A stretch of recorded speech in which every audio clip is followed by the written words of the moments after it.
Welcome to the slop farm. Enjoy the video. You start by ensuring the remote PC is reachable and permits remote access. This is why you enable remote desktop and confirm the account is allowed.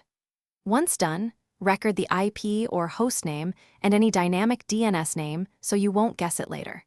Make sure you have the username and password ready. Then open your remote desktop app and create a new connection, entering the address and port. This begins the session configuration and moves you straight into authentication. Next, you handle authentication and session settings. This is where correct username format matters, so include domain when required. Once authenticated, configure display resolution and color depth to balance performance with quality. Enable local resources like clipboard, printers, or specific drives only if needed. Also select network-level authentication to improve security. If you want convenience, save credentials, but know the trade-off. Finally, test reachability with a quick ping or telnet to the RDP port before connecting to reduce wasted attempts. Now you finalize the connection.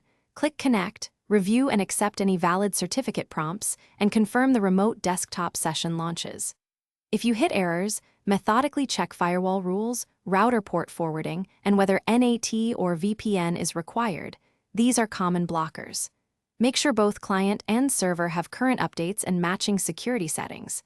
If things still fail, the single most useful check is network-level authentication plus certificate validity. Fix the Thanks for watching. Consider subscribing if we helped you today.